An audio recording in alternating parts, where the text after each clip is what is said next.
अस्सलामुअलैकुम, आप देख रहे हैं पीए न्यूज एचडी और मैं हूं आपके होस्ट सादिया बतूल। शामिल करते हैं आज की अहम खबरें। रिपोर्ट पेश करते हैं मेहर ज़हूर अहमद बहावल नगर से। मुल्क में कितने मसाजिद, मदारिस, दुकानें और हस्पताल हैं? इक्तिसादी शुमारी के नताइज जारी। पाकिस्तान की पहली इक्तिसादी शुमारी 2023 के अहम नताइज की तफसीलात जारी कर दिए गए हैं। पाकिस्तान की पहली इक्तिसादी शुमारी 2023 के अहम नताइज की तफसीलात जारी कर दिए गए हैं। रिपोर्ट के मुताबिक पाकिस्तान में 6,403 मसाजिद और 36,331 दीनी मदरसे हैं। तालीमी इदारों के मजमूई तादाद 3,26,868 है। 2,42,000 स्कूल, 11,568 कॉलेजेस, 214 जामियात हैं। वफाकी दायरा शुमारियात के मुताबिक पाकिस्तान में होटलों की तादाद अस्पतालों से भी ज्यादा निकली।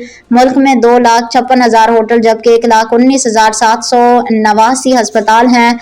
मुल्क में 95% कारोबारी इदारों में मुलाजमीन की तादाद 10 से कम है। पाकिस्तान में कारोबारी इदारों या दुकानों की तादाद 70 लाख से ज्यादा है। सबसे ज्यादा होलसेल रिटेल सेक्टर में 29 लाख इदारे हैं। उनमें से परचून फरोश 27 लाख, होलसेल दुकानें 1,88,000 हैं। इदारा शुमारियात के मुताबिक ज़राअत, जंगलात, फिशिंग से मुतालिक इदारों की तादाद 11 लाख है। खिदमात के शोबे में कारोबारी इदारों की तादाद 9,45,000 से ज्यादा है। मुल्क में सर्विस शॉप्स 8,25,000, फैक्ट्रीज की तादाद 23,000 है। न्यूज स्टूडियो से अब तक के लिए इतना ही। मजीद खबरों और अपडेट्स के लिए देखते रहिए पीए न्यूज एचडी।